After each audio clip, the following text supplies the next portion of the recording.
السلام علیکم friends, welcome to my channel novel کہانی۔ کیسے ہیں آپ لوگ؟ امید ہے آپ لوگ خیریت سے ہوں گے۔ آج ہم شروع کریں گے تیرے عشق میں فدا کی دوسری قسط، تو چلے جلدی سے شروع کرتے ہیں۔ شروع کرنے سے پہلے میرے چینل کو لائک اور سبسکرائب ضرور کر دیجیے گا۔ صبح ابرش تیار ہو کر سب کے ساتھ یونیورسٹی چلی گئی۔ شبانہ بیگم نے جانے سے منع کیا تھا، پر اس کا ضروری ٹیسٹ تھا تو وہ جلد آنے کا کہہ کر چلی گئی تھی۔ احتشام کل کافی تھک گیا تھا، ایک تو اتنا لمبا سفر کیا تھا اور پھر پھپھو لوگوں کے پاس بیٹھا رہا تھا۔ رات دیر سے گھر آیا، اسی لیے آج وہ دیر سے اٹھا تھا۔ 9 بجے کا وقت تھا جب وہ نکسک سا تیار براؤن جینز پر وائٹ شرٹ پہنے، اوپر سے براؤن ہی ہاف سلیوز جیکٹ پہنے، خوبصورت بال جیل سے سیٹ کیے، گرے آنکھوں میں ہلکی سی سرخی پھیلی تھی، سرخ لب پیوست کیے خوشبوئیں بکھیرتا وہ وائٹ اسنیکر میں مقید مضبوط قدم فرش پر جماتا ڈائننگ ہال کی جانب آیا، جہاں بیٹھے حویلی کے افراد اسی کا انتظار کر رہے تھے۔ احتشام نے ایک طائرانہ نظر سب پر ڈالی اور سکندر خان کے ساتھ والی کرسی پر برے جمان ہو گیا۔ بینش بنا پلکے چھپکائے احتشام کو دیکھ رہی تھی، جو بہت ہی ڈیشنگ پرسنالٹی لیے سنجیدہ تاثرات سجائے سب پر ایک فسو طاری کر گیا تھا۔ آج کہاں کا پلان ہے احتشام بیٹا؟ سکندر خان نے اپنے بیٹے کو پیار سے دیکھتے پوچھا۔ اسلام آباد جانا ہے، خان ملز کا وزٹ ہے اور 1-2 میٹنگز ہے، احتشام نے مدھم آواز میں انہیں مختصر انداز میں بتایا۔ پر کل تو آ رہے ہو، 1-2 دن ریسٹ کرو۔ نہیں بابا، ریسٹ جو ہونا تھا ہو گیا۔ احمد، زارون، ساحر بھی میرے ساتھ جائیں گے۔ اسٹڈی مکمل ہو گئی ہے تو اب بزنس پر دھیان دے۔ وہ ناشتہ کرتا سنجیدہ روبدار آواز میں حتمی فیصلہ کرتا ان کو آگاہ کر گیا، جبکہ انہوں نے اس بات میں سر ہلایا تھا۔ بینش پہلے کے احتشام کی حویلی میں اسٹرانگ پوزیشن سے اچھی طرح واقف تھی اور اب تو مزید اس کی دیوانی ہو گئی تھی۔ ماہم کا بھی کچھ یہی حال تھا، جبکہ فراز وہاں موجود نہیں تھا، وہ صبح سے ہی اپنے گھر چلا گیا تھا۔ اب جبکہ بچوں کی پڑھائی ہو گئی ہے تو میں نے فیصلہ کیا ہے کہ اب ان کی شادیاں کر دینی چاہیے۔ سکندر خان نے سب کو دیکھتے کہا۔ آپ کیا کہتی ہیں خانم بھی؟ صحیح کہا، پر پہلے احتشام کی ہوگی پھر ہی باقی سب کی۔ خانم بھی احتشام کو دیکھتے بولی، مجھے ابھی نہیں کرنی شادی، جب کرنی ہوگی بتا دوں گا، فی الحال آپ باقی سب کا سوچیں۔ احتشام جوس کا گلاس لبوں سے لگاتا بولا، نظریں بے ساختہ کسی کی تلاش میں اٹھی، پر وہ کہیں نہیں تھی۔ سیکنڈ میں اس کی پریشانی پر بل پڑے تھے، جبکہ اس کو یوں انکار پر بینش کھل کر مسکرائی تھی کہ اس کے پاس وقت تھا احتشام کو اپنا بنانے کا۔ وہ گلاس کے کنارے پر انگلی پھیرتی بہت کچھ سوچ رہی تھی۔ تو ٹھیک ہے، آپ لوگ اسلام آباد سے واپس آ جائیں، پھر ہی ڈیٹ فائنل کریں گے، منصور خان نے کہا۔ احتشام کا موڈ سخت خراب ہو چکا تھا، جبھی وہ ناشتہ چھوڑ کر وہاں سے اٹھ گیا، جبکہ وہ سب خاموشی سے ناشتہ کرنے لگے تھے۔ کیا ہوا، کیسا ہوا ٹیسٹ؟ ارحم نے ان دونوں سے پوچھا۔ اچھا، اور تمہارا؟ رمشا نے کہا۔ ٹھیک، آؤ بیٹھتے ہیں کچھ دیر۔ ارحم رمشا کو گہری نظروں سے دیکھتا بولا، نہیں بیٹھتے، ہم کھڑے ہی رہیں گے، ابریش نے چادر ٹھیک کرتے کہا، جیسے حکم ملکہ عالیہ۔ ارحم تھوڑا سا جھکا۔ رمشا ارحم کی نظروں سے گھبراتی بہانہ بنا کر وہاں سے بھاگنے کے پڑ تولنے لگی۔ تم دونوں رکو، میں اپنی کزن سے مل کر ابھی آتی ہوں، رمشا ان کو کہہ کر وہاں سے چلی گئی۔ ویسے ابریش تمہاری دوست رہتی کہاں ہے؟ ارحم نے رازداری سے پوچھا۔ کیوں؟ کیونکہ وہ مجھے اچھی لگنے لگی ہے، ارحم نے صاف گوئی سے کہا۔ اچھا، اور وہ تمہیں پسند کرتی ہے کہ نہیں؟ ابریش نے کھوجتی نظروں سے دیکھا۔ مجھے لگتا ہے کہ وہ بھی کرتی ہے، مجھے کیوں نہیں بتایا؟ رمشا نے۔ ابریش بڑبڑائی۔ اچھا تو میں کیا کروں، پوچھو اس سے، وہ غصے سے بولی۔ یار تم بھی تو دوست ہو نا، تو تم سیٹنگ کرواؤ، ارحم بیچارگی سے بولا۔ کوئی دوست نہیں ہوں میں، زبردستی چپکے پھر رہے ہو؟ ابریش نے تنفر سے کہا۔ اچھا کزن تو ہوں نا، ارحم اسے زج کرتے بولا۔ کزن مطلب؟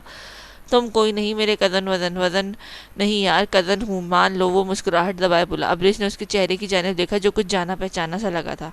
ابریش اس کو اتنے وثوق سے کہنے پر سوچ میں پڑ گئی۔ کہاں کھو گئی تمہاری شکل میں؟ ابریش نے دانت پیس کر کہا۔ مطلب یہ کہ تم ایک نمبر کے کہیں سے بھی میرے کزن نہیں ہو۔ اچھا دوست تو ہوں نا، اب کے ارحم نے پھر سے پینترا بدلا۔ عجیب زبردستی ہے، ابریش نے گولا۔ اچھا کوئی طریقہ ہی بتا دو، تمہیں تمیز نہیں ہے؟ مجھے کیا پتا ہوگا بھلا، ابریش غصے سے بولی، جو اس سے لڑکیاں پٹانے کے طریقے پوچھ رہا تھا۔ تمہیں آج تک کسی نے پرپوز نہیں کیا کہ؟ ارحم نے مصنوعی حیرانگی سموئے بولا۔ نہیں، کرے تو صحیح دانت توڑ کے ہتھیلی پر رکھ دوں گی، اس لیے نہیں کیا کیونکہ ان کو اپنے دانت اہم، تم وہی ہینڈل کر سکتا۔ ارحم کچھ سوچ کر بولا۔ کون؟ جس سے تم ڈرتی؟ کس سے؟ ابریش نے تصدیق چاہی۔ کوئی تو ہوگا۔ ایسا کوئی نہیں ہے، ابریش نے سر جھٹکا۔ اچھا چلو، جیسی تم ہو اس سے بھی ڈبل روب دہاڑ والا ہوگا۔ ارحم باتوں ہی باتوں میں کسی کے متعلق اشارے دے گیا۔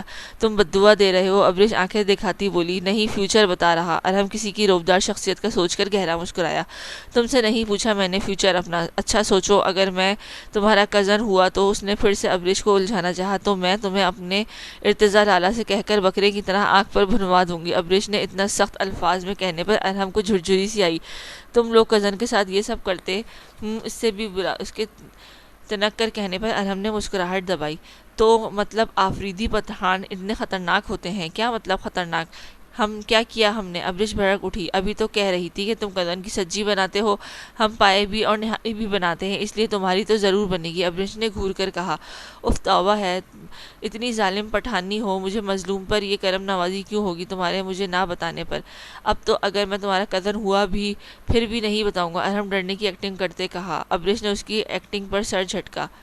جاؤ، وہ اب اکیلی ہے، پوچھو اس سے۔ ابرش شمشا کو اکیلا لائبریری کی جانب جاتا دیکھ کر ارہم سے بولا، جبکہ ارہم مسکرا کر بائے کہتا اس کی جانب چل دیا۔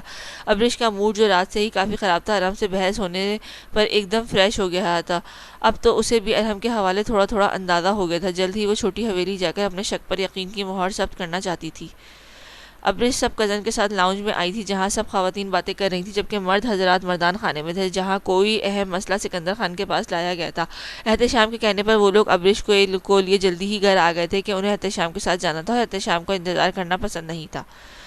ابرش کا لیکچر تھا، اس نے منع کرنا چاہا، پر احتشام کا حکم تھا کہ ابرش کو بھی لے کر حویلی پہنچے۔ ابرش جو بھول گئی تھی کہ احتشام اب اسے نہیں روکے گا، یہ اس کا وہم تھا، وہ سب سے کچھ دیر باتیں کر کے اپنے کمرے میں آ گئی، جبکہ باقی سب بھی اپنے کمروں کی جانب بڑھ گئے تھے۔ احتشام جو مردان خان نے سکندر خان سے بیٹھا کسی اہم موضوع پر بات کر رہا تھا، اس کے فون کی میسج ٹون بجی، ایک بار دو بار تو اس نے اگنور کیا، پر تیسری بار اس نے اپنا فون اٹھا کر میسج چیک کیا۔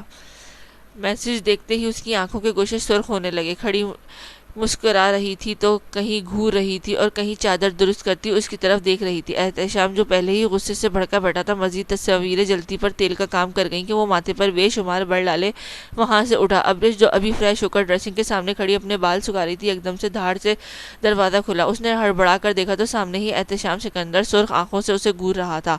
احتشام کو پہلی بار اپنے کمرے میں دیکھ کر ابرش کی سٹی گم ہوئی، اس کے چہرے پر پتھریلے تاثرات دیکھ کر وہ گھبرائی اور جلدی سے اپنا دوپٹہ اٹھا کر خود پر اوڑھا۔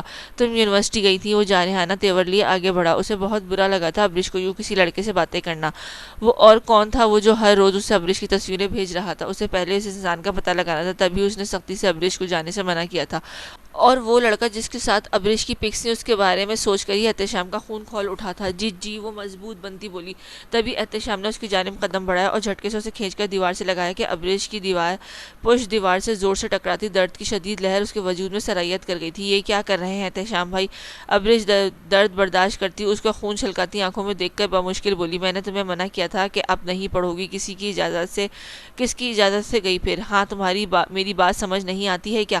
احتشام اس کے گرد دیوار پر ہاتھ رکھے دھاڑا تھا، بات نہ ماننے پر حد درجہ غصہ تھا۔ میں کیوں سنوں آپ کی بات؟ اور آپ ہوتے کون ہیں مجھے اجازت دینے اور نہ دینے والے؟ اس کی بات پر ابرش کا دماغ گھوما تھا۔ میں جو بھی ہوں ذہن نشین کر لو، میری بات ماننا تم پر فرض ہے۔ اب تم جا کر سب کو خود منع کرو گی، اور اگر نہ کرو تو؟ وہ نڈر انداز میں اس کی آنکھوں میں دیکھ کر چیلنج کرتی بولی۔ احتشام نے آئی بروز اچکائی تھی۔ I like it. تو تم کل ہی میرے کمرے میں میرے بیڈ پر میری دلہن بنی ہوگی، اور سوچو پھر کتنے اختیارات ہوں گے میرے پاس۔ احتشام اس کے چہرے کو دیکھتے ہوئے بہت کچھ جتا گیا تھا۔ اس کی بات پر ابرش کا چہرہ سفید پڑا تھا، دل سوکھے پتے کی مانند لرزا تھا۔ وہ حیران نظروں سے اسے دیکھ رہی تھی۔ اب یقیناً تم اپنے دشمن سے شادی نہیں کرنا چاہو گی، تو سب کو منع کرو کہ تمہیں نہیں پڑھنا، ورنہ؟ احتشام نے اس کو ڈرا کر بات ادھوری چھوڑ کر اس کی پھیلی آنکھوں میں جھانکا۔ غصہ اور حیرانگی سے ابرش کا وجود ہلکے ہلکے لرز رہا تھا۔ Stop it. اس کو ذرا شرم نہیں آئی ایسا کہتے ہوئے احتشام بھائی؟ ابرش تیز ہوتی سانسوں سے پھولے تنفس سے بولی۔ احتشام کی آخری بات ہی اس کا وجود سن کر گئی تھی۔ شرم کس بات کی؟ کچھ غلط تو نہیں کہا؟ اور تم شرم کا درد دینے کے بجائے جیسے میں نے کہا ہے ویسا کرو۔ اگر اتنا ہی شوق ہے تو گھر بیٹھ کر پڑھو، پھر یونیورسٹی نہیں جاؤ گی۔ آپ کیوں مجھے منع کر رہے ہیں؟ میں نے کیا کیا ہے؟ احتشام نے اس کے چہرے کو دیکھا، شفاف چہرہ، خوبصورت نین نقوش کرسٹل آنکھوں میں غصہ بھرے وہ اسے دیکھ رہی تھی۔ احتشام کے دل نے بیٹ مس کی تھی۔ بتا دوں گا، اس سے تمہارا ہی فائدہ ہے، وہ گھمبیر آواز میں معنی خیزی سے بولا، جو ابرش کے سر پر سے گزر گئی تھی۔ ایک گہری نظر اس پر ڈال کر وہ نکلتا چلا گیا تھا، جبکہ ابرش دھک دھک کرتے دل کے ساتھ اپنی جگہ کھڑی احتشام کی باتیں سوچ رہی تھی۔ اپنے کمرے میں آ کر احتشام نے وہی نمبر کسی کو سینڈ کیا۔ حارث، مجھے کل تک اس نمبر کی ڈیٹیلز، اس کا بایو ڈیٹا سب چاہیے۔ احتشام نے اپنے دوست سے کہا۔ اوکے، کام ہو جائے گا، حارث نے کہا، اور مزید 2-4 باتوں کے بعد کال رکھ دی۔ اسی وقت دروازے پر دستک ہوئی۔ صاحب جی، آپ کو بڑے صاحب نے بلایا ہے۔ ملازم پیغام دے کر چلا گیا۔ وہ جانتا تھا کہ احتشام کو بالکل نہیں پسند تھا کہ کوئی اس کے کمرے میں آیا۔ احتشام لب بھیجے اپنا فون بیڈ پر پٹک کر سکندر خان کے پاس اسٹڈی میں آیا۔ جی بابا، آپ نے بلایا؟ احتشام، آپ نے ابرش کو پڑھائی سے منع کیا ہے؟ جی، کہہ کر وہ ان کے سامنے صوفے پر برجمان ہو۔ کیوں، وجہ کیا ہے بچی کو پڑھائی سے روکنے کی؟ بابا وہ ابھی نہیں بتا سکتا، ابھی مجھے خود اس بات کی تصدیق کرنی ہے، تبھی ہی آپ کو بتا پاؤں گا۔ ٹھیک ہے، اگر روکا ہے تو پھر اس کی شادی کر دیتے ہیں، وہ بھی اس کے بابا تھے، اچھے سے جانتے تھے بیٹے کو، جبکہ احتشام نے اچھمبے سے دیکھا۔ کیا مطلب؟ یا تو ابرش پڑھے گی یا پھر ہم اس کی شادی کریں گے، اب بتاؤ برخوردار کیا فیصلہ ہے آپ کا؟ سکندر خان نے احتشام کی دکھتی رگ پر ہاتھ رکھا تھا۔ ٹھیک ہے بابا پڑھ لے، پر وہ یونیورسٹی نہیں جائے گی، احتشام نے کہا۔ اگر ابرش یونیورسٹی نہیں جائے گی تو اسے تم پڑھاؤ گے؟ سکندر خان نے اگلا حکم دیا۔ یہ کیا کہہ رہے ہیں آپ بابا؟ احتشام بھنوٹا۔ یہی کہ ابرش کو تم ٹیوشن دو گے؟ بالکل نہیں بابا، گھر میں اتنے سارے لوگ ہیں، کسی سے بھی پڑھ لے۔ آپ ابرش پر حق جتا رہے ہو احتشام، کیونکہ میں حق رکھتا ہوں اور یہ بات آپ اچھے سے جانتے ہیں۔ اچھا تو یہ حق اب اچانک سے کیسے جاگ گیا؟ وہ بھی بیٹے کو بھیگو بھیگو کر مار رہے تھے۔ اچانک سے نہیں، بہت پہلے سے، احتشام جھلا کر بولا۔ دیکھو احتشام، اتنا تو میں جانتا ہوں کہ ابرش کو یونیورسٹی نہ بھیجنے کے پیچھے ضرور کوئی بڑی وجہ ہوگی، پر پڑھائی سے کیوں منع کیا ہے؟ بابا میں نے غصے میں کہا تھا، میرا ارادہ اسے یونی جانے سے روکنے کا تھا۔ احتشام کو ابرش پر سخت تاؤ آیا تھا، جس نے اس کے بابا کو بتا دیا تھا، اس نے دانت پیسے، پڑھ لے وہ، پر میں ہرگز نہیں پڑھاؤں گا۔ احتشام اپنی کہہ کر وہاں سے اٹھ گیا تھا کہ اسے اسلام آباد کے لیے نکلنا تھا۔ وہ لوگ اسلام آباد کے لیے گئے ہوئے تھے۔ احتشام کی دھمکی کے پیش نظر اگلے دن وہ یونیورسٹی نہیں گئی تھی۔ اسے رہ رہ کر غصہ آ رہا تھا، نہ گھر میں کسی کو اس کی یہ بات بتا سکتی تھی کہ سوچ آتے ہی جسم پر کپ کپی طاری ہو جاتی۔ اس نے سکندر خان سے بات کی تھی کہ سکندر خان نے بتایا کہ کچھ وجوہات کی بنا پر اس کا جانا ٹھیک نہیں، کچھ دنوں تک وہ نہ جائے اور گھر میں ہی پڑھے۔ سکندر خان جانتے تھے کہ احتشام اس مسئلے کو جلد ہی حل کر لیں گے، پر وہ یہ نہیں جانتے تھے کہ احتشام شدید قسم کی جلن کا شکار ہے۔ اسے ابرش کا الحم سے باتیں کرنا، مسکرانا جلتے توے پر بٹھا گیا تھا، جبھی تو وہ بنا سوچے سمجھے ابرش کو اس بات کی سزا دینے کی خاطر، جو اس بیچاری کو پتہ تک نہیں تھی کہ پڑھائی سے ہی منع کر دیا تھا کہ نہ وہ یونیورسٹی جائے گی اور نہ اس لڑکے سے ملے گی۔ پر یہ احتشام کی بھول تھی، جتنا وہ ابرش کو دور کرے گا وہ ہو جائے گی، یہ تو وقت طے کرے گا کہ اس کی یہ پوزیسونیس اس پر ہی بھاری پڑنے والی تھی۔ ابرش اسے مزید جلن اور غصے سے دوچار کرنے والی تھی کہ احتشام کی ضبط کو بری طرح آزمانے والی تھی۔ دونوں کے بقول کہ وہ ایک دوسرے کے دشمن تھے، ان کی نام نہاد بغیر سر پیر کے پیدا کی نفرتیں ٹکرا کر ایک نئے رنگ بھرنے والی تھی۔ دوپہر کا وقت تھا، یہ اداسی سے اپنے کمرے میں بیڈ پر لیٹی تھی۔ اس کا دل کر رہا تھا وہ اپنے نانا اور ارتضیٰ لالا کے پاس چلی جائے۔ کیا ہوا؟ ہماری بیٹی اتنی اداس کیوں ہے؟ شبانہ بیگم اسے کھانے پر بلانے آئی تھی۔ اس کا چہرہ دیکھ کر پریشانی سے پوچھا۔ کچھ نہیں مورے، مجھے ارتضیٰ لالا کی یاد آئی ہے، کتنے مہینوں سے نہیں گئی میں، لالا اور نانا خود ہی ملنے آ جاتے ہیں۔ وہ روحانسی، اسے رونا آ رہا تھا، اس کا ارتضیٰ لالا کے پاس جانا تھا۔ یہاں تو 2 دن میں احتشام نے اس کی زندگی اجیرن کر دی تھی، کبھی آنکھوں سے تو کبھی باتوں سے جان نکالنے کے در پر ہوتا تھا۔ وہی شبانہ بیگم نے حلق تر کیا اور گہرا سانس بھرا۔ اچھا چلی جانا، آ جاؤ کھانا کھا لو، وہ سپاٹ انداز میں بولی۔ مورے آپ کیوں نہیں جاتی وہاں؟ ابرش نے ہر بار کی طرح پھر سے وہی سوال دہرایا۔ کتنی بار کہا ہے ابرش کہ مجھ سے یہ مت پوچھا کرو، آپ کو اجازت دی ہے، آپ جاتی ہو، اتنا کافی ہے ان لوگوں کے لیے۔ شبانہ بیگم برہم ہوئی، جبکہ ابرش ہمیشہ کی طرح ماں کی ری ایکشن دیکھ کر سوچ میں پڑ گئی۔ کچھ سوچنے کی ضرورت نہیں، اٹھو اور چلو میرے ساتھ۔ شبانہ بیگم اسے ساتھ لیے نیچے آئیں۔ خان حویلی میں تینوں وقت کا کھانا ساتھ کھایا جاتا تھا۔ ابھی سب نے کھانا شروع کیا ہی تھا کہ حویلی کے چاروں بیٹوں سب کو مشترکہ سلام کرتے لاؤنج میں آئے۔ پھپھو صبح ہی بینش کے ساتھ اپنے گھر چلی گئی تھی، جبکہ گھر کے تمام افراد لنچ پر ایک ساتھ موجود تھی۔ سب نے ان کو دیکھا اور سلام کا جواب دیا، سوائے ابرش کے۔ وہ جلد از جلد کھانا کھا کر یہاں سے جانا چاہتی تھی، اسے احتشام سے کوفت محسوس ہو رہی تھی۔ آ جاؤ بیٹا، کھانا تیار ہے، نرگس بیگم نے انہیں بلایا۔ وہ چاروں بھی ان کے ساتھ آ کر بیٹھے، جب شبانہ بیگم نے سب کو ان کا فیورٹ لنچ دیا اور ساتھ کوک دی۔ احتشام نے ایک نظر ابرش کو دیکھا جو اپنی پلیٹ پر جھکی ہوئی تھی۔ وہ اپنے چہرے پر نظروں کی تپش محسوس کر سکتی تھی جو وقفے وقفے سے اس پر اٹھ رہی تھی۔ اس کی بات یاد آتے ہی کھانے سے دل اچاٹ ہوا تھا اور گھبراہٹ سی ہونے لگی تھی۔ بڑے پاپا مجھے چھوٹی حویلی جانا ہے۔ کل احتشام کے رویے سے وہ کافی گھبرا چکی تھی، جبھی ابرش نے سکندر خان سے کہا تھا ٹھیک ہے احمد چھوڑ آئے گا۔ وہ اس کے معصوم چہرے کو دیکھ منع نہیں کر پاتے، تبھی ہمیشہ کی طرح آج بھی اجازت دے دی۔ یہ نہیں جائے گی وہاں۔ گمبھیر اشتعال سے بھرپور احتشام سکندر خان کی آواز گونجی، جبکہ سکندر خان سمیت سب نے کھانے سے ہاتھ روک کر احتشام سکندر کو دیکھا، جس کا چہرہ حد درجہ سنجیدہ ہوا تھا۔ آپ کے منع کرنے پر ابرش کو تب چڑھی۔ مجھے جانا ہے بڑے پاپا۔ ابرش اس کے غصے کو ہوا میں اڑاتی پھر سے بولی۔ اس کی ہٹ دھرمی پر احتشام ہتے سے اکھڑ گیا تھا۔ ایک بات کان کھول کر سن لو، جتنا جانا تھا جا لیا، اب اگر گئی تو ٹانگیں توڑ دوں گا، وہ برہمی سے دھاڑا، جبکہ وہاں یکدم سکوت چھا گیا تھا۔ وہ احتشام کے غصے سے اچھی طرح واقف تھی، پر ابریش کو اس کو خود پر غصہ کرنا، روب جھاڑنا ایک آنکھ نہیں بھاتا تھا۔ وہ اپنی مرضی کی مالک تھی، اپنے بڑے پاپا کی بیٹی، اس کی اجازت درکار تھی جو اسے مل گئی تھی تو یہ کون ہوتا تھا اسے روکنے ٹوکنے والا؟ یہ سوچ آتے ہی ابریش کے گال اور ناک غصے سے سرخ ہوئے تھے۔ وہ میرے نانا ہے اور میں جاؤں گی، ابریش خود پر کنٹرول کرتی اس پر وعدے کر گئی۔ بیٹا وہ اس کے نانا ہے، سکندر خان نے سمجھانا چاہا۔ بس بابا، یہ ایک بات اس کے دماغ میں نہیں گھستی ہے کیا؟ یہ آج کے بعد نہیں جائے گی وہاں؟ مطلب نہیں، کیوں آپ اس کو بار بار ہمارے دشمنوں کے گھر بھیج دیتے ہیں؟ احتشام تنی رگوں اور ضبط سے مٹھیاں بھیچے بولا، آپ ہوتے کون ہیں مجھ پر پابندیاں لگانے والے؟ مجھے نہیں رہنا یہاں، مجھے میرے ارتضیٰ لالا کے پاس جانا ہے۔ ابریش چمچہ پلیٹ میں پھینک کر کرسی سے اٹھ کھڑی ہوئی تھی، جبکہ شبانہ بیگم سر پکڑ کر بیٹھ گئی تھی۔ احتشام نے کھا جانے والی نظروں سے اسے دیکھا تھا۔ میں جو بھی ہوں اس کا بھی بہت جلد پتہ چل جائے گا۔ میں آخری بار وعدے کر رہا ہوں کہ تم نہیں جاؤ گی۔ اگر گئی تو احتشام سکندر خان کی بھیانک روپ دیکھو گی، جس میں تباہی تمہارے اور اس ارتضیٰ لالا کے مقدر بنے گی۔ اور آپ سب بھی سن لیں، اگر کسی نے میری اجازت کے بغیر اسے بھیجنے کی جرات کی تو نتائج کا ذمہ دار وہ خود ہوگا۔ احتشام اپنی سنا کر وہاں سے چلا گیا، جبکہ ابریش کی آنکھوں میں پانی جمع ہونے لگا۔ میں جاؤں گی اب تو، ابریش سب کو دیکھ کر بھیگی آواز زدہ لہجے میں کہہ کر آنسو بہاتی اپنے کمرے کی جانب بھاگ گئی۔ تو انہوں نے کھانا نہیں کھایا تھا اور لڑ جھگڑ کر اپنے کمروں میں بند ہو گئے تھے، جبکہ باقی سب حیران پریشان سے ایک دوسرے کی جانب دیکھ رہے تھے۔ ابریش کو لے کر آؤ ارتضیٰ خان، اتنے دن ہو گئے ہیں بچی نہیں آئی۔ بی جان نے ابریش کے لیے لہجے میں محبت اور اداسی سموئے ارتضیٰ سے کہا۔ جی میں کل لے آؤں گا، ارتضیٰ مصروف سا فون پر کچھ ٹائپ کرتا بولا۔ تبھی ارحم آیا تھا۔ ہے گائز، کیا ہو رہا ہے؟ ارحم اپنا بیگ صوفے پر پھینک کر آرام دہ حالت میں بیٹھتے بولا۔ اس کی حالت اور انداز پر ارتضیٰ نے سخت گھوری سے نوازا۔ آپ کی بیوی ہی ڈرے گی، ان غصے بھری گھوریوں سے مجھ پر کوئی اثر نہیں ہونے والا، ارحم نے شوخی سے ارتضیٰ کو کہا۔ تم پر ہوگا بھی کیوں، تم انسان تھوڑی ہو، ارتضیٰ نے سر جھٹکا۔ اس کی بات پر ارحم کی گیا سے گیا۔ لالے میں آپ کو آدم زاد نہیں لگتا کیا؟ ارحم نے حیرت سے پوچھا۔ اگر ہوتے تو خود مجھے سے اپنی تصدیق نہ کر رہے ہوتے۔ ارتضیٰ کے سنجیدہ لہجے میں کہنے پر ایک پل میں ارحم کو بھی لگا کہ وہ انسان نہیں۔ ارحم کی غیر ہوتی حالت دیکھ کر ہی بی جان نے مسکراہٹ دبائی۔ لالے ہاں، وہ مصروف سا بنا بولا۔ لالے آپ میرے بھائی ارتضیٰ خان ہونا، تو میرے خونی بھائی ہونا، وہ ناطے، اس ناطے اگر میں انسان نہیں تو پھر آپ کیسے ہیں؟ میں بھی تو انسان ہوا نا پھر، ارحم نے کہہ کر دوڑ لگائی، جبکہ ارتضیٰ نے وہیں بیٹھ کر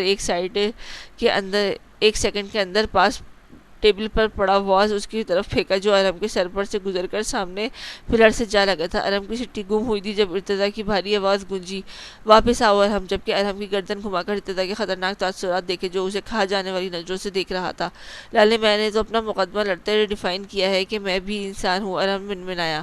وہ تو ٹھیک ہے، پھر یہ بندروں والی حرکات کہاں سے اڈاپٹ کر کے لائے ہو؟ ارتضیٰ نے اس کے بکھرے بال، اڑی رنگت کو دیکھا جو اس کے خوف سے ہو گئی تھی۔ شرٹ کی اوپری بٹن کھلے تھے، اس کا ایک حصہ جینز سے باہر نکلا ہوا تھا۔ کلائی پر بندھی واچ اس میں ڈھیلی کر دی تھی جو اس کی کلائی میں کھلی ہوتی جھول رہی تھی۔ بغیر شوز کے وہ ننگے پاؤں کھڑا تھا۔ ارتضیٰ کے کہنے پر ارحم نے ایک نظر خود کو دیکھا اور پھر خجالت کے شکار ہوتے دانت نکالے ایک ہاتھ بالوں میں کھجانے لگا۔ اس کی اس حرکت پر ارتضیٰ نے مسکراہٹ دبائی جو بالکل بندر لگ رہا تھا۔ اب ہو گئی تصدیق، ارتضیٰ کی مسکرا کر کہا کہ ارحم شرمندہ سا ہوتا ڈٹائی سے مسکرانے لگا۔ لالی یہ تو بس ایسے ہی تھک گیا تھا تو اس کا بوجھ ہلکا کر دیا۔ ارحم خود بھی مسکراتا اس کی طرف آیا اور دھپ سے ساتھ بیٹھ گیا۔ اس کی یہ حرکت سب کو ہنسنے پر مجبور کر گئی تھی۔ ابریش آئی تھی؟ ارتضیٰ نے پوچھا۔ نہیں تو آج نہیں آئی بگڑ بلی۔ ارحم نے ارتضیٰ کے کندھے پر سر رکھا، جبھی بی جان کے کہنے پر ملازم ارحم کے لیے چائے لے آیا۔ ٹھیک ہے بی جان، مجھے کچھ کام ہے۔ اس سے پہلے کہ وہ ان سے دعائیں لے کر اٹھتا، ارتضیٰ کے فون پر ابریش کی کال آنے لگی۔ اپنے کمرے میں آ کر ابریش نے دوپٹہ کھینچ کر گلے سے نکالا تھا اور بیڈ پر اوندھے منہ لیٹی شدت سے رونے لگی۔ احتشام بھائی کو آخر مسئلہ کیا ہے مجھ سے؟ ابریش نے تکیے میں منہ چھپائے شکوہ کیا تھا۔ مجھ پر پابندی کیوں؟ اور کوئی کچھ بولا بھی نہیں، اس نے سسکی بھری۔ وہ اپنا غم خود ہی کو سنانے لگی۔ میں اس دیو نما انسان کو جا کر دکھاؤں گی، چھوٹی حویلی بھی اور یونیورسٹی بھی۔ اس نے روتے ہوئے ایک گہری سانس اندر کھینچی اور جھٹکے سے اٹھ بیٹھی۔ رونے سے چہرہ اور آنکھیں لال ہو چکی تھی، آنکھوں میں سرخی ڈورے پڑتے اس کی قاتل نگاہیں بے صبری سے فون کی جانب اٹھی تھی۔ سفید روئی جیسی گال پر آنسو موتیوں کی مانند پھسل کر گود میں گر رہے تھے۔ تھوڑی پر چمکتا تل اداس لگ رہا تھا۔ اگر کوئی اس وقت ابریش کا یہ روپ دیکھتا تو غصہ، بیزاری، نفرت بھول بھال کر حسن کے اس پیکر میں کھو کر خود کو ہی بھول جاتا۔ اس کا یہ حسن کسی کو بھی اپنا اسیر کر سکتا تھا، اور مزہ تو تب آنا تھا جب اس کے دو آتشہ حسن نے اس کے گھٹنے ٹیکنے تھے جو نفرت کا پرچار کر رہا تھا۔ تب احتشام سکندر خان کا کیا حال ہونا تھا جب بھی یہی غصہ اور ایگو چکنا چور ہو کر ابرش کے گیت گانے والی تھی۔ ابرش نے لپک کر فون اپنے نازک ہاتھوں میں تھاما، اس کا بدن ابھی تک لرز رہا تھا۔ اس نے کانپتے ہاتھوں سے نمبر ڈائل کر کے فون کان سے لگایا، دوسری جانب فوراً سے کال اٹھا لی گئی تھی۔ السلام علیکم بچے۔ کال پک ہوتے ہی مقابل کی بھاری آواز گونجی۔ اس کی آواز پر ابرش نے ضبط کی آنسوؤں کو بہنے دیا۔ لالا، ابرش نے مخاطب کیا، بیٹا آپ ٹھیک ہو؟ ارتضیٰ کو اس کی آواز بھیگی ہوئی معلوم ہوئی، تبھی فکر مندی سے پوچھا۔ اس کے اس قدر پیار اور کیئرنگ پر ابرش کے رونے میں شدت آئی۔ ارتضیٰ لالا، ابرش نے سسکی بھری تھی۔ ابرش بچے کیا ہوا؟ ارتضیٰ نے پریشانی میں ڈوبی آواز اسپیکر پر ابھری۔ مجھے آپ کے پاس آنا ہے، ابرش ہچکیاں بھرتی بولی۔ بیٹا رونے والی کیا بات ہے، میں ابھی لینے آ جاتا ہوں، ارتضیٰ نے پچکارا، جبکہ حقیقت میں ابرش کے یوں رونے سے وہ کافی پریشان ہو چکا تھا۔ نہیں لالا، میں نہیں آ سکتی، ابرش نے اپنا دکھ بتایا۔ کیوں گڑیا، کیوں نہیں آ سکتی آپ؟ ارتضیٰ نے الجھن بھرے لہجے میں پوچھا۔ کیونکہ احتشام بھائی نے منع کیا ہے ارتضیٰ لالا، وہ جب سے آئے ہیں مجھے یونیورسٹی جانے سے بھی روک دیا اور اب چھوٹی حویلی آنے سے بھی۔ ابرش موٹے موٹے آنسو بہاتی احتشام کے روک ٹوک بتا کر اپنا غم ارتضیٰ خان کو بتا گئی تھی، جبکہ دوسری جانب ارتضیٰ کی پیشانی پر بے شمار بر نمودار ہوتے احتشام کا ابرش کو روکنا ارتضیٰ کو ایک آنکھ نہیں بھایا تھا۔ آپ تیار رہو بیٹا، میں آ رہا ہوں، نے وہ غصہ ضبط کے نرم لہجے میں بولا۔ پر لالا، اگر احتشام بھائی کو پتہ چلا تو؟ ابرش نے خدشہ ظاہر کیا۔ مجھے میری بہن کو ملنے سے کوئی نہیں روک سکتا، آپ اس کی فکر مت کرو۔ خانم بھی سے اجازت لو، میں کچھ دیر تک پہنچ رہا ہوں۔ بہن کو 2 دن میں ہی اتنا ڈرا دھمکا ڈالا تھا کہ وہ چھوٹی حویلی آنے کے پر خدشات بتا رہی تھی۔ اس نے غصے سے بھاری ہوتی آواز میں ابرش کو تیار رہنے کا کہہ کر کال بند کر دی۔ تم کیا کر رہی ہو؟ خانم بی نے اس کا گلابی چہرہ دیکھا۔ خانم پلیز خانم بی، مجھے اجازت دے دیں، 2-3 دن وہیں رہوں گی پلیز، ابرش نے عاجزی بھرے لہجے میں کہا۔ کیوں مفت میں بیر پال رہی ہو احتشام سے؟ پتہ ہے نا، غصے کا اس کے خانم بی نے سمجھانا چاہا۔ بیر اس نے پالا ہے مجھ سے، میرا اس سے کوئی واسطہ نہیں، اگر آپ نے مجھے اجازت دی تو وہ کچھ نہیں کہے گا۔ ابرش خانم بی کو گود میں سر رکھے احتشام کو سوچ کر دانت پیس کر بولی۔ نہ لڑکی، سنا نہیں کیا کہہ کر گیا ہے؟ خانم بی تو اس کی دھمکی سے ہول اٹھی تھی۔ نہیں تو میں کیا آپ کے لیے کچھ نہیں؟ ابرش تو ایموشنلی بلیک میل کیا۔ اگر نہ اجازت دی تب بھی میں جاؤں گی آپ کی، ابرش نے تنک کر غصے میں کہا۔ ایسا کیا تو چیز تھا کہ خانم بی بھی ڈر رہی تھی؟ جاؤ جا کر آرام کرو، خانم بی نے ٹالنا چاہا۔ خانم بی، اب کی بار ابرش نے آبدیدہ ہو کر انہیں دیکھا تھا اور خانم بی کا دل پسیج گیا تھا۔ وہ اس کے پھول سی بچی پر کوئی ظلم نہیں کرنا چاہتی تھی، وہ کیا کم تھا کہ اب خانم بی بھی فتوے لگا دیتی۔ ٹھیک ہے جاؤ، پر شام تک واپس آ جانا، وہ بات مانتی بولی۔ نہیں خانم بی، میں 2 دن رکوں گی پلیز، ابرش ان کی گود میں سر دھرے آگے کا پلان بتایا، جبکہ خانم بی تو اس کے ڈیمانڈ پر ہڑبڑائیں۔ جاؤ اور کچھ دیر میں واپس آؤ بس۔ ٹھیک ہے 2 دن بعد واپس آؤں گی، اور اس دیو کو تو میں بھی نہیں جیتنے دوں گی۔ کیا لگتا ہے انہیں کہ وہ مجھے روک کر خوشی منا لیں گے؟ بڑا سیلیبریٹ کرواتی ہوں، ابرش خانم بی سے بول کر آخری بات پر ہلکا سا بڑبڑائی تھی، پر اس بات سے انجان کے 2 دن بعد سیلیبریٹ کرنے والا تھا، اور اس سے گلے ملتے باہر کی جانب بھاگی، جہاں گیٹ کے پار اس کا ارتضیٰ لالا گاڑی میں بیٹھا اس کا انتظار کر رہا تھا۔ احتشام نہا کر فریش تھا، باہر نکلا، غصہ کچھ حد تک کم ہو گیا تھا۔ وہ ٹاول سے بال سکھاتا یوں ہی کھڑکی کی جانب بڑھا کہ اس کی نگاہیں ٹھٹکی پل میں گردن کی رگیں تنی، جہاں وہ وائٹ سوٹ میں بلیک چادر کیے تیزی قدم اٹھاتی گیٹ کی جانب جا رہی تھی۔ احتشام کی نگاہیں گیٹ کے اس پار کھڑی گاڑی پر پڑی تو وہ جو غصہ کم ہوا تھا آگ کی طرح بھڑک اٹھا تھا۔ اس سے پہلے کہ وہ انٹرکام اٹھا کر گارڈز کو اس کے باہر جانے سے روکتا، ابرش گیٹ پار کر کے گاڑی میں بیٹھ چکی تھی۔ ڈیم اٹ، اس کی ہمت کیسے ہوئی میرے خلاف جانے کی؟ احتشام نے غصے سے کھولتا ٹاول زور سے فرش پر پھینکا تھا۔ تمہیں تو میں چھوڑوں گا نہیں مس ابرش خان، اس کا دل کیا ہر چیز تہس نہس کر ڈالے۔ غصے سے پیچ و تاب کھاتا احتشام نے زور کی دور چادر 2-4 پنچ دیوار میں اس قدر شدت سے مارے تھے کہ اس کا ہاتھ زخمی ہو گیا تھا، پر پرواہ کسے تھی؟ میرے روکنے کے باوجود تم اس حویلی جانے کی جرت کر بیٹھی جو تمہیں بہت مہنگی پڑنے والی ہے۔ کس نے اجازت دی اسے میرے خلاف جانے کی؟ کس کے کہنے پر گئی وہ؟ اور وہ یوں ہی زخمی ہاتھ اپنی بلیک جینز میں وائٹ پینٹ پہنے ہاتھ آگ بگولا ہوتا نیچے آیا تھا۔ حویلی میں بھوچال سا آیا ہوا تھا۔ احتشام سکندر خان کی دھاڑ لاؤنج میں گونجی تھی، وہ سب جو بیٹھے تھے یکدم ہڑبڑاتے اٹھ کھڑے ہوئے تھے اسے دیکھ کر۔ کیا ہوا احتشام بیٹا؟ سکندر خان نے پوچھا۔ بابا وہ ارتضیٰ خان کے ساتھ چھوٹی حویلی گئی ہے، احتشام ضبط سے سرخ چہرہ لیے بولا، جبکہ اس کی آنکھوں میں حیرت پیدا ہوئی۔ تبھی خانم بھی اس کی آواز سن کر اپنے کمرے سے باہر آئی۔ میری اجازت سے گئی ہے۔ سب نے خانم بھی کی جانب دیکھا۔ فیروز خان کی طبیعت ناساز ہے، انہوں نے ابرش کو بلایا ہے، 2 دن وہ وہیں رہ گیا۔ خانم بھی نے مصلحت کے تحت جھوٹ کا سہارا لیتے احتشام کو ٹھنڈا کرنا چاہا۔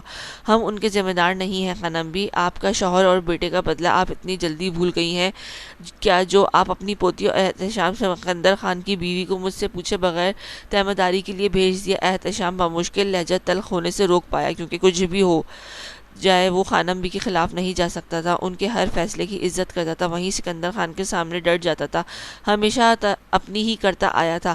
احتشام بیٹا، وہ ابریش کے نانا ہے، ہماری لڑائی ان تک ہے، ہم اس سے بچی کو روک کر اس پر کیوں ظلم کریں، جبکہ چھوٹی حویلی والوں میں اس کی جان بسی ہے اور ہماری اس میں، وہ بہت معصوم ہے، اسے ان سب کا نہیں پتا۔ خانم بھی صوفے پر بیٹھتی پریشانی سے بولی، ظلم نہیں ہے اس پر، وہ ہم پر کر رہی ہے، وہاں جا کر اپنی محبتیں بڑھا کر۔ احتشام کو تو آگ ہی لگ گئی تھی ابریش کے اس حرکت پر، اور چھوٹی حویلی والوں کی جان بستی ہے نا اس میں، اسی لیے تو پل پل تڑپانا چاہتا ہوں ان لوگوں کو، آپ ان کی خیرخواہ نہ بنیں اور اپنی لاڈلی کی رخصتی کی تیاریاں کریں۔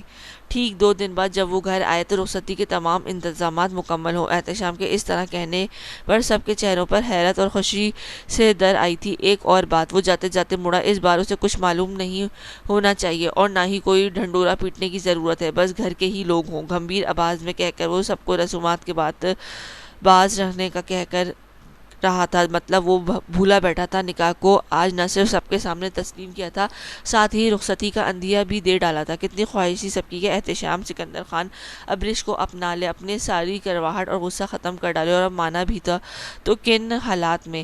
بہت کر لی تم نے منمانی، اب دیکھتا ہوں کیسے میرے خلاف جاتی ہو۔ احتشام خیال میں ہی ابریش سے مخاطب ہوا، وہ سب کو حکم سناتا حیران چھوڑے باہر کی جانب بڑھ گیا۔ مجھے ڈر لگ رہا ہے ارتضی لالا، ابریش احتشام کی دھمکی کا سوچ کر پریشانی سے بولی۔ ڈرنے کی ضرورت نہیں ہے بچے، ریلیکس۔ ارتضی نے اس کے سر پر تھپکی دی اور پورے دھیان سے گاڑی ڈرائیو کرنے لگا۔ نہیں لالا، اس نے دھمکی دی تھی۔ ابریش اب کے چہرہ جھکائے منمنائی، ارتضی تو پہلے ہی غصے سے کھول رہا تھا، مزید آگ بگولا ہوا تھا، وہ اتنی تیز ڈرائیو کر رہا تھا کہ اپنے آدمیوں سے کافی آگے نکل آیا تھا، جبکہ اس کا یوں اکیلے گاڑی سے آدمیوں سے دور اسے خطرے میں ڈال سکتا تھا۔ ارتضی کے بہت سے دشمن اس کے ساکھ خراب کرنے پر تلے ہوئے تھے، جو بس موقع کی تلاش میں تھے۔ اس کی تیز ڈرائیو چلانے پر ابریش نے ارتضی کی طرف دیکھا، جس پر چہرہ سرخ ہو چکا تھا۔ کیا دھمکی دی ہے اس نے؟ وہ بھاری آواز میں بولا، جبکہ ابریش نے ڈر کر آنکھیں میچی۔ اسے احساس ہوا کہ بتا کر غلطی کر دی ہے، دونوں ایک سے بڑھ کر ایک غصے کے تیز تھے۔ کوئی نہیں، ابریش کہہ کر جلدی سے رخ پھیر گئی۔ ارتضی جانتا تھا کہ اس نے کیا دھمکی دی ہوگی، اب تو اس سے ملنا اور بھی ضروری ہو گیا تھا۔ دونوں کی سوچوں کا رخ اب احتشام کی جانب تھا۔ ارتضی نے ابریش کی جانب دیکھا، جو بھجی سے شیشے کے پار دیکھنے میں مصروف تھی۔ کچھ ہی دیر میں مسلح گارڈ کی گاڑیوں کے ہمراہ چھوٹی حویلی داخل ہوئی تھی۔ اس کے چہرے کی چمک دیکھ کر ارتضی کا غصہ جھاگ مانند بیٹھ گیا تھا۔ وہ بھلا کب اپنی بہن کو پریشان اداس دیکھ سکتا تھا؟ وہ تو اس کی چڑیا تھی، جو چہکتی اڑتی پھرتی اچھی لگتی تھی۔ اس کا اداس ہونا چھوٹی حویلی تو کیا بڑی حویلی کے مکینوں سے بھی برداشت نہیں ہوتا تھا، جبھی تو آج تک اس کی ہر خواہش پوری کی تھی۔ سب سے بڑھ کر اسے پیار کرتے تھے کہ یہ دونوں حویلیوں کی چھوٹی جو تھی۔ ارتضی لالا، اب نہ آپ بھی میری بھابھی لے آنی چاہیے۔ ابریش ارتضی کے ساتھ چلتی بولی۔ اچھا، اور اب یہ خیال کیوں آیا؟ ارتضی نے کہا۔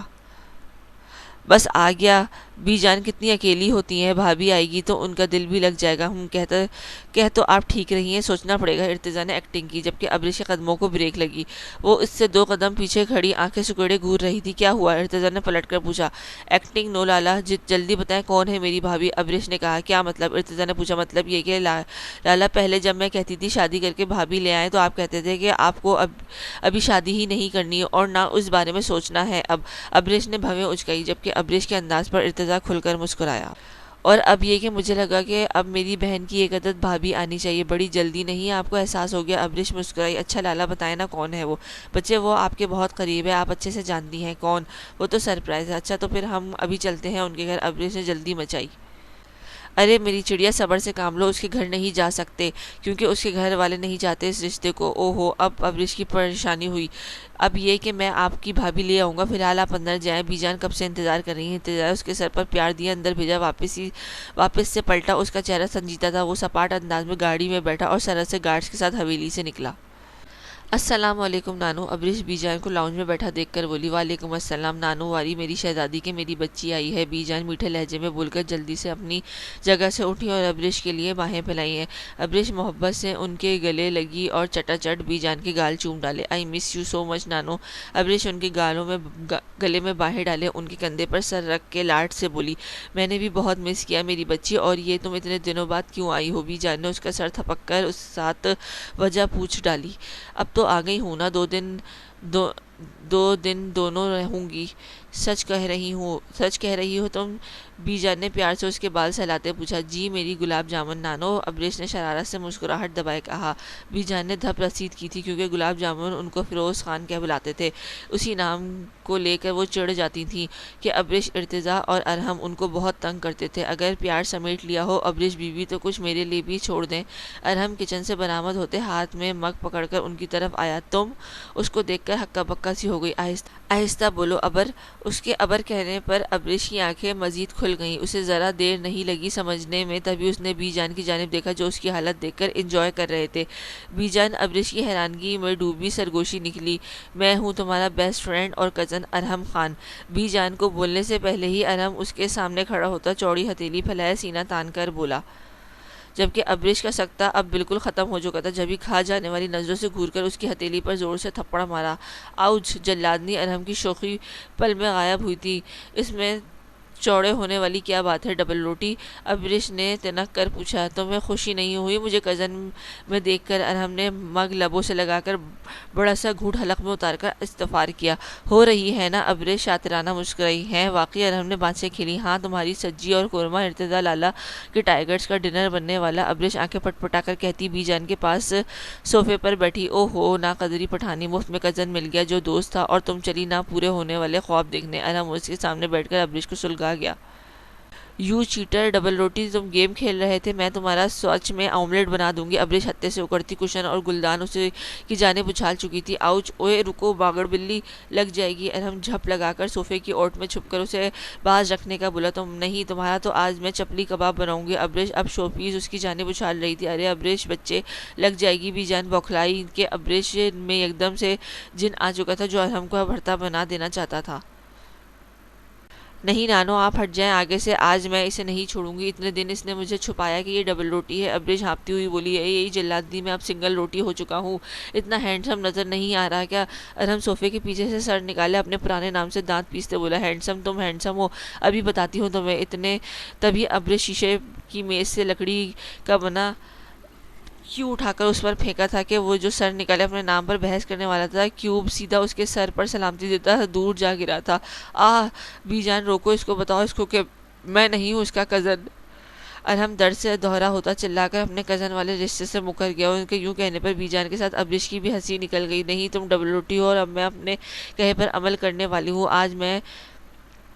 آج میں تمہیں نہیں چھوڑوں گی۔ ابریش اسے گھورتی اب اس کی جانب آ رہی تھی اور اس بار ہاتھ میں واز تھا۔ ارحم کی آنکھیں پھیلی، وہ فٹ سے اٹھا اور لاؤنج میں پھیلے کانچ پر سے پھیلانگتا بچا بچا کر پاؤں رکھتا زینے چڑھ کر اپنے کمرے میں بند ہو گیا تھا۔ اس نے ابریش سے اتنے شدید ری ایکشن کی امید نہیں کی تھی، جبکہ لاؤنج کی حالت یوں تھی جیسے طوفان آیا اور سب کچھ بکھیرا ٹوٹا فرش پر پڑا تھا، اور ابریش گہرے گہرے سانس لیتی بھرتی صوفے پر بیٹھی تھی، جبکہ بی جان کبھی اسے تو کبھی لاؤنج کو دیکھ رہی تھی۔ جب ہی ملازم آ کر وہاں سے صفائی کرنے لگے اور ایک ملازم نے ابریش کے سامنے ٹھنڈے پانی کا گلاس کیا جسے وہ گھٹا گھٹ پی گئی۔ نانو، آپ جانتی تھی نا؟ اب کیا؟ ابریش نے پوچھا۔ بیٹا میں تو سرپرائز دینا چاہتی تھی، مجھے کیا پتا تھا یہ سرپرائز ہوگا۔ بی جان لاؤنج میں آئے تھوڑی دیر پہلے کہ وہاں چال کی جانب اشارہ کرتی بولی، تبھی وہاں فیروز خان آئے۔ ہماری گڑیا آئی ہے۔ وہ مسکرا کر ابریش کی جانب آئے اور اس کے سینے سے لگایا۔ لاؤنج کی حالت دیکھ کر فیروز خان سمجھ گئے کہ ابریش ارحم سے مل چکی ہے۔ وہ اپنے نانا نانی کے پاس اتنے دنوں کے سے جمع کی باتیں کرنے لگی اور ان کو ارحم کے قصے بڑی حویلی کے مکینوں کے حوالے سے بتانے لگی۔ ارحم ارتضیٰ کا چھوٹا بھائی تھا۔ بچپن میں ایک گھر میں رہتے اور ارحم ابریش کی بہت دوستی تھی جس سے احتشام کو کافی چھڑ تھی۔ ان کی دوستی پر وہ دونوں بہت شرارتی تھے اور ہم عمر ہونے کی وجہ سے ان کی بہت بنتی تھی۔ ارحم موٹا گولو مولو سا تھا۔ ابریش اس کا نام ڈبل روٹی رکھا تھا، جبکہ ارحم اس کو جلادنی اور باگڑ بلی بھی کہتا تھا۔ ان میں لڑائی بھی بہت ہوتی تھی۔ پھر کچھ وجوہات کی بنا پر ارحم کی فیملی وہاں سے چلی گئی تھی۔ ابریش کبھی کبھی ارحم کے گھر جاتی تھی، دونوں خوب کھیلتے تھے، وہ دونوں ارتضیٰ کے لاڈلے تھے۔ پھر آہستہ آہستہ ابریش کا آنا بند ہو گیا کہ اسے بڑی حویلی والے ارتضیٰ، فیروز خان اور بی جان کے لاکھ منت سماجت کرنے پر بھی نہیں بھیجتے تھے۔ وقت آہستہ آہستہ گزرتا گیا۔ جب فیروز خان نے دشمنی کے ڈر سے ارتضیٰ اور ارحم کو وہاں سے بھیجنے کا فیصلہ کیا اور اس سے بورڈنگ میں کروا دیا تھا، کیونکہ ارحم اور ارتضیٰ پر ایک دو بار حملہ ہوا تھا جس نے فیروز خان کو ڈرا دیا تھا۔ وقت آہستہ آہستہ گزر گیا۔ جب ارتضیٰ اپنی تعلیم مکمل کر کے حویلی واپس آ گیا اور فیروز خان کی جگہ اس نے سنبھال لی، ان کی جگہ سیاست میں ارتضیٰ نے لے لی تھی اور بہت سے کاروبار تھے جن کی بھاگ دوڑ ارتضیٰ کے ہاتھ میں تھی۔ اس دوران اسے مسلسل سیاست میں ترقی کرتا دیکھ کر اس کے بہت سے حریف بن چکے تھے۔ بہت جلد اس نے اپنا نام اور مرتبہ بنا لیا تھا۔ جبکہ ارحم ارتضیٰ سے 6 سال چھوٹا تھا اور اس کی تعلیم ابھی رہتی تھی تو وہ وہیں رکا رہا تھا۔ پھر کچھ دن پہلے اس کی زور زبردستی پر وہ ہاسپٹل سے واپس آ گیا تھا اور ابریش کی یونیورسٹی میں داخلہ لے لیا تھا، جہاں اس کی نظر ابریش پر پڑی تو پہلی نظر میں اسے پہچان گیا تھا، جبکہ ابریش نہ پہچان پائی تھی کیونکہ اس نے بچپن میں ہی دیکھا تھا۔ ابریش کو کچھ ماہ پہلے ہی چھوٹی حویلی آنے کی اجازت ملی تھی، ورنہ وہ سب اس اسکول میں ہی مل جاتے یا حویلی خود آ کر مل جاتے تھے۔ روڈ پر ارتضیٰ اور اس کے آدمیوں کی گاڑی سرحد سے آگے پیچھے رواں تھی۔ ایک مخصوص جگہ پہنچ کر اس کے آدمیوں کو گاڑی کو بریک لگائی، جبھی ارتضیٰ اپنی گاڑی سے اترا اور اپنے آدمیوں کو وہیں رکنے کا کہہ کر آگے بڑھا جہاں احتشام اس کی جانب پشت کیے کھڑا پہاڑوں کو دیکھ رہا تھا۔ احتشام سکندر، ارتضیٰ کی بھاری آواز گونجی، جبھی احتشام نے مڑ کر چند قدم کے فاصلے پر کھڑے ارتضیٰ کو دیکھا۔ احتشام کی آنکھیں سرخ ہو رہی تھیں۔ تم نے منع کیا میری بہن کو؟ ارتضیٰ نے تیکھے لہجے میں پوچھا۔ کیونکہ وہ میری بیوی ہے۔ تو تم میری بیوی کے بارے میں کیا خیال ہے جو اس وقت تمہارے گھر میں ہے؟ ارتضیٰ نے جتایا، جبکہ احتشام کا چہرہ خون چھلکانے لگا تھا۔ ارتضیٰ خان حد میں رہو، احتشام پکارا۔ میں حد میں ہوں احتشام سکندر، بہتر ہے کہ میری بہن پر پابندیاں لگانا بند کر دو، ورنہ یہ کام میں بھی کر سکتا ہوں۔ میرے اور میری بیوی کے معاملے میں کسی کو بولنے کی اجازت نہیں دیتا، میں تمہیں بھی نہیں۔ احتشام نے گھور کر کہا تھا۔ ٹھیک ہے تو پھر تیار رہو، بہت جلد آؤں گا میں بڑی حویلی۔ اس کی بات پر ارتضیٰ نے جتایا۔ احتشام نے آئیبروز اچکائی۔ تبھی ارتضیٰ کا فون رنگ ہوا۔ اس نے جیسے ہی کان سے لگایا، مقابل کی پریشانی میں ڈوبی آواز اسپیکر سے ابھری۔ سر کپڑے والی فیکٹری میں آگ لگی ہے، پر شکر ہے کہ کوئی جانی اور مالی نقصان نہیں ہوا، جلد ہی پتہ چل گیا تھا۔ ارتضیٰ نے احتشام کی جانب دیکھا جو پینٹ کی پاکٹ میں ہاتھ ڈالے مسکرا رہا تھا۔ لمحہ لگا تھا جاننے میں ارتضیٰ کو اس سے ایسی ہی کوئی امید تھی۔ وہ چھوٹا سا تحفہ میرے دوست جو میری بیوی کو بغیر پوچھے لے گئے، اس لیے میری بہن کا خیال دل سے نکال دو اور اپنی بہن کی رخصتی کا سوچو۔ احتشام کہہ کر مخالف سمت مڑا۔ ناممکن، تمہاری بہن میری بیوی ہے، جلد یا بدیر اسے میرے پاس آنا ہے۔ اگر اگلی بار تم نے میری بہن پر کوئی پابندی لگانے کی کوشش کی تو میرے جواب کے لیے تیار رہنا۔ ارتضیٰ غصے سے کہہ کر مڑا، جبکہ احتشام نے ضبط سے مٹھیاں بھینچی اور بھاری قدم گاڑی کی سمت بڑھائے۔ احتشام چاہتا تھا کہ ابریش جلد اس کی دسترس میں آئے اور وہ اس پر حق جما کر روک سکے، جبکہ ارتضیٰ چاہتا تھا کہ احتشام اس کی بہن پر روک ٹوک نہ لگائے اور اس کی بہن کی چھوٹی حویلی آنے دے۔ نہ جانے اب کس کی خواہش پوری ہونی تھی، دونوں کی نہ چاکی کیا حالات لانے والی تھی۔ رباب گردن تک کمبل اوڑھے، ایک ہاتھ پیٹ پر اور دوسرا تکیے پر رکھے دائیں جانب ہلکی سی کروٹ لیے سکون کی نیند میں تھی کہ جب کوئی بنا آواز کی بالکنی سے اس کے روم میں داخل ہوا تھا۔ مقابل آرام سے چلتا ہوا دیوار سے لگ کر کھڑا ہو گیا، نظریں بیڈ پر پڑے مرتعش وجود پر جم سی گئی تھی۔ ارتضیٰ کی نظر اس کے خوبصورت چہرے پر جمی تھی۔ خوبصورت نین نقوش کالی آنکھیں اس وقت بند تھیں، پلکوں کی جھالر آرزو پر سایہ فکن تھی۔ چھوٹی سی ناک، بھرے بھرے گلابی گال، سرخ باریک لب اور جو آپس میں سختی سے پیوست تھے، بھورے کلرڈ بال تیکھے تکیے پر بکھرے ہوئے تھے۔ اس وقت اس حلیے میں ارتضیٰ کو اپنا اور دیوانہ کر گئی تھی۔ نظریں چہرے سے پھسل کر اس کی گردن تک اور پھر پھیلتی اس کی قیامت خیز سراپے میں الجھی تھیں۔ وہ سانس روکے اس کی سانسوں کے اتار چڑھاؤ کو دیکھ رہا تھا۔ کمرے کا فسوں خیز خوابناک ماحول ارتضیٰ کو کمزور کر رہا تھا۔ وہ جذبات کے اٹھتے سمندر پر بند باندھے ضبط کیے کھڑا تھا۔ اپنے وجود کو کسی کی تپش زدہ نظروں سے نیند میں ہی جھلستا محسوس کر رہی تھی۔ اسے نیند میں ہی لگ رہا تھا جیسے کوئی بڑے استحقاق سے گہری نظروں سے پورے انہماک سے اسے دیکھ رہا ہو۔ وہ بے چین سی ہوئی تھی اور یکدم اس نے آنکھیں کھولیں۔ دل تیز تیز دھڑک رہا تھا۔ نائٹ ڈریس میں وہ کھلے بالوں سمیت گھبراہٹ میں جھٹکے سے اٹھ بیٹھی تھی۔ ماتھے پر پسینے کے قطرے چمکنے لگے تھے۔ مقابل کی نظریں اس کے ہر حرکات پر چیل کی طرح جمی تھیں۔ کتنے سالوں بعد وہ اسے دیکھ رہا تھا اور کتنا سکون ملا تھا۔ وہ پوری دل جمعی سے مدھم روشنی میں نظر آتے اس کے چہرے کے نقوش میں کھو چکا تھا۔ اس دن کے بعد سے وہ کتنا بے چین تھا۔ اس کا خوبصورت چہرہ بار بار آنکھوں کے پردے پر لہرا کر اسے بے چین کر رہا تھا، اور وہ جو اتنے سالوں میں اس کو بھول چکا تھا، اپنی امانت کو دیکھ کر دل شدت سے دھڑکا تھا۔ وہ اس کی تھی، اس کے پاس اختیارات تھے دیکھنے کے، چھونے کے، محسوس کرنے کے اور وہ اپنی باہوں میں لینے کے۔ وہ علاقے کا میں نے اپنے عہدے، اپنے روایات کا خیال کیے بغیر رات کے اندھیرے میں بڑے دھڑلے سے دشمن جان کے پاس پہنچ آیا تھا، اس بات کے خوف سے آزاد کہ اگر کوئی اسے اس پہر دیکھ لے تو کیا نتیجہ اخذ کرے اور کیا حالات ہو سکتے ہیں۔ اسے خود پر ہی سوچ کر ہنسی آئی تھی کہ آیا ایک بار کی ہلکی سی جھلک دیکھنے پر وہ یوں آن پہنچا تھا تو اب کیا حالات ہونے والے تھے۔ دل زور زور سے شور سے دھڑک اٹھا تھا۔ نظریں اب اس کے سراپے کا طواف کر رہی تھی جو بلیک نائٹ ڈریس میں ریشمی بال پشت پر کھلے چھوڑے چہرے پر گھبراہٹ لیے گہرے سانس بھر رہی تھی۔ اس کو ابھی تک اپنے وجود پر گڑی نظریں محسوس ہو رہی تھی۔ رباب نے سائڈ ٹیبل پر پڑا پانی کا گلاس لبوں سے لگایا اور ایک ہی سانس میں گھٹا اپنے حلق میں اتارا تھا۔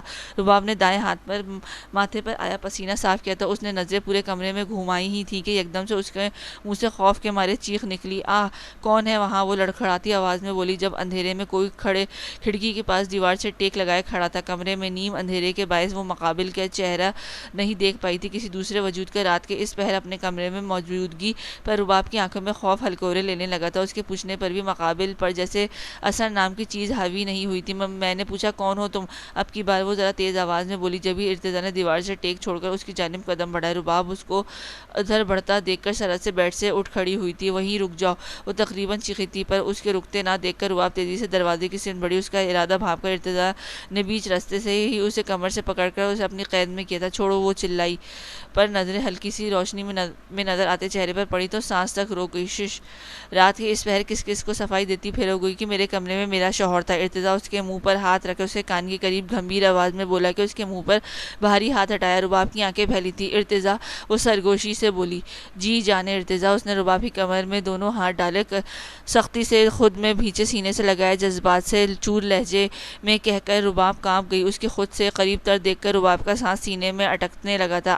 آپ یہاں کیوں آئے ہیں؟ وہ گہرے سانس بھرتی مدھم آواز میں بولی، جبکہ ارتضیٰ اسے یوں ہی سینے سے لگائے کھڑا اس کی دھڑکنوں کا رقص سن رہا تھا۔ آپ سے ملنے، آپ کی قربت میں سکون لینے، کچھ لمحے آپ کے ساتھ گزارنے۔ ارتضیٰ اس کے بالوں میں چہرہ چھپائے بھاری ہوتی آواز میں بولا، جبکہ رباب کے بدن لرزنے لگا تھا۔ وہ اس کے حصار میں قید الجھن زدہ تھی۔ آپ کو یہاں نہیں آنا چاہیے تھا۔ وہ تو خود ابھی تک حیران تھی کہ ارتضیٰ، وہ بھی اتنے سالوں بعد، یوں آئے گا کیوں؟ اگر احتشام بھائی، شش، میں اپنی بیوی سے ملنا آیا ہوں، بے فکر رہو، کسی کو پتہ نہیں چلے گا۔ ارتضیٰ اس کے بالوں سے چہرہ نکال کر اس کے لبوں پر انگلی رکھتا چپ کروا گیا تھا۔ آپ جائیں پلیز، وہ ہمت کرتی بولی۔ ارتضیٰ نیم اندھیرے میں مخمور نگاہوں سے اسے نائٹ ڈریس میں دوپٹے سے آزاد وجود لیے اپنے حصار میں اپنی قربت سے سرخ پڑتا دیکھ رہا تھا۔ گھبراہٹ اور ارتضیٰ کے دہکتی قربت میں رباب کا دل پسلیاں توڑ کر باہر آنے کے در پہ تھا۔ اس کے بازوؤں کی حدت سے کمر جلتی محسوس ہو رہی تھی، جبکہ ارتضیٰ کی گرم جھلساتی سانسیں متواتر چہرے پر پڑ رہی تھیں۔ وہ نگاہیں جھکائے کھڑی ارتضیٰ کو گستاخی پر اکسا رہی تھی۔ پھر آؤں گا، تفصیلی ملاقات کے لیے میرا انتظار کرنا۔ ارتضیٰ اس کی کمر پر گرفت مضبوط کی اس کے چہرے قریب کی سرگوشی میں بولا اور جھک کر شدت بھری پہلی مہر ثبت کرتا اس کے چہرے کے نقوش کو ازبر کرتا وہاں سے نکل گیا تھا۔ ہے جلادنی، کیا ہو رہا ہے؟ ارحم ابریش کا ساتھ آیا تھا، تم بدتمیز ڈبل روٹی، شکل گم کرو اپنی۔ کل شام سے وہ ابریش سے معافی مانگ مانگ کر آدھا ہو چکا تھا، پر ابریش نے اسے بھاؤ نہیں دیا تھا۔ وہ اس سے سخت ناراض تھی۔ مان جاؤ نا یار، نو، بڑی ہی کوئی وہ ہو کیا؟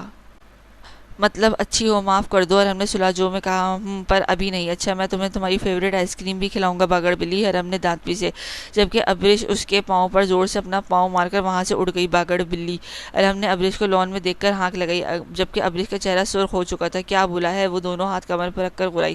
میں نے کہا آؤ تمہیں جنگلی بلیاں دکھا لاؤں۔ ارحم اس کو ہاتھ پکڑ کر گاڑی کی طرف بڑھا۔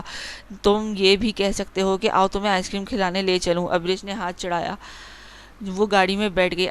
ارحم نے ابریش کو آئس کریم کھلائی۔ ابریش نے اسے 100 بار سوری بولنے پر معاف کر دیا تھا، اور اب دونوں بچپن کے قصے یاد کرتے ایک بڑے سے سرسبز میدان میں کھڑے تھے۔ وہ ایک علاقے کا کھلا سا میدان تھا جہاں پہاڑی بکریاں اور بکرے چر رہے تھے۔ وہ دونوں قہقہ لگا رہے تھے، جبھی ابریش کی نظر قدرے دور دائیں جانب کھڑے احتشام پر پڑی، جو اپنے آدمیوں کے ساتھ کھڑا کچھ کہہ رہا تھا، اور یہی وہ وقت تھا جب احتشام کی نظر پڑی ابریش کو اسی لڑکے کے ساتھ اس طرح اس ایریا میں یوں اکیلے دیکھ کر احتشام کے تن بدن میں شعلہ بھڑک اٹھے تھے۔ تمہیں کیا باگڑ بلا نظر آ گیا ہے؟ ابریش کی ہونک شکل دیکھ کر ارحم نے کہا۔ وہ بھی احتشام کو دیکھ چکا تھا۔ اس کے ہر وقت غصے میں رہنے پر وہ اسے باگڑ بلا کہتا تھا، پر صرف دل میں۔ احتشام کے سامنے کہتا تو اب تک جنت میں سیر کر رہا ہوتا۔ وہ بڑی حویلی کے ہر فرد کے متعلق آگاہ رکھتا تھا، جبھی احتشام کو پہچان گیا تھا۔ احتشام کھولتے دماغ سے ارحم کو گھور رہا تھا۔ اس کا دل کیا کہ ابھی ارحم کو پکڑ کر اسے قصہ تمام کر دے۔ غصے کی شدت سے کنپٹی اور گردن کی رگیں ابھر کر واضح ہو رہی تھی۔ گلاسز کے پیچھے آنکھوں سے شعلے نکل رہے تھے۔ چہرہ سرخ ہو چکا تھا، اور ابریش کو اس لڑکے کے ساتھ دیکھ کر وہ ضبط کھو بیٹھا تھا۔ اسے یوں برا لگ رہا تھا جیسے کوئی اس کا دل بری طرح انگاروں پر جلا رہا ہو۔ وہ آگ بگولا ہو چکا تھا۔ ابر، ارحم نے اسے حیران دیکھ کر پکارا۔ ہاں ہاں نظر آ گیا باگڑ بلا۔ ابرش احتشام کو دیکھ کر ہکلا کر بولی تھی، جو بلیک سوٹ پہنے سن گلاسز لگائے اپنے آدمیوں کے ساتھ کھڑا اسی جانب چہرہ کی لب بھیچے کھڑا تھا۔ مجھے تو باگڑ بلی بھی نظر آ گئی۔ ارحم مسکراہٹ دبائے بولا، تمہیں شرم نہیں آتی ارحم، تم مجھے باگڑ بلی کہہ رہے ہو؟ میں نے تمہیں کب کہا؟ ارحم نے پینترا بدلا تھا۔ احتشام دانت سختی سے دانتوں پر جمائے تنی رگوں اور ہاتھوں کی مٹھیاں بیچے ان کی طرف بڑھا۔ چلو ارحم، احتشام کو اپنی جانب بڑھتا دیکھ کر ابرش تقریباً دوڑ لگاتی چلائی، جبکہ اس کی حرکت اور احتشام کا دل کیا کہ ارحم کو چھوڑ کر پہلے اس کی مرمت کر ڈالے۔ ارحم نے احتشام کے تپے تپے سرخ چہرے کو دیکھ کر پہلے ہائے کے انداز میں ہاتھ ہلایا، پھر بائے کے انداز میں اور شرارت سے آنکھ کر کے اس کی طرف دوڑ لگا دی جہاں ابرش چادر سنبھالے بھاگتی گاڑی تک پہنچ چکی تھی۔ وہ بچپن سے بھی ایسے ہی احتشام کو غصے کی ہوا دے کر خود بھاگ جایا کرتا تھا۔ احتشام کو اس وقت ابرش زہر لگی تھی، 2 قدم ہی لیے تھے کہ وہ اپنی جگہ پر رک گیا۔ کون ہے یہ لڑکا؟ احتشام نے اپنے آدمیوں سے پوچھا، کیونکہ وہ شدید مصروفیت کی بنا پر اس کا پتہ کروانا بھول گیا تھا، اور اب سامنے دیکھ کر ان سے ان کے متعلق استفسار کیا۔ چھوٹی حویلی کا چھوٹا بیٹا ارحم خان، اس کے خاص ملازم نے بتایا۔ اتنے سالوں بعد وہ اس کو دیکھ رہا تھا جو بچپن کی طرح شرارتی تھا۔ جبھی بڑی اچانک سے احتشام نے اپنی پسٹل گن ہولسٹر سے نکال کر نشانہ لیتے ٹریگر دبایا تھا۔ ٹھاک کی آواز گونج اٹھی تھی، اس کے ساتھ ہی ابرش کی چیخ نکلی اور ہراساں نظروں سے ارحم کو دیکھا جو اپنی جگہ قدم روک چکا تھا۔ گولی کی آواز پر پرندے ڈر سے مختلف آوازیں نکالتے درختوں پر اڑ رہے تھے۔ ارد گرد پہاڑوں سے آوازیں ٹکرا کر ابھی تک گونج رہی تھیں۔ ابرش پھٹی پھٹی نگاہوں سے احتشام کو دیکھ رہی تھی جو اب اسی کی طرف بڑھ رہا تھا۔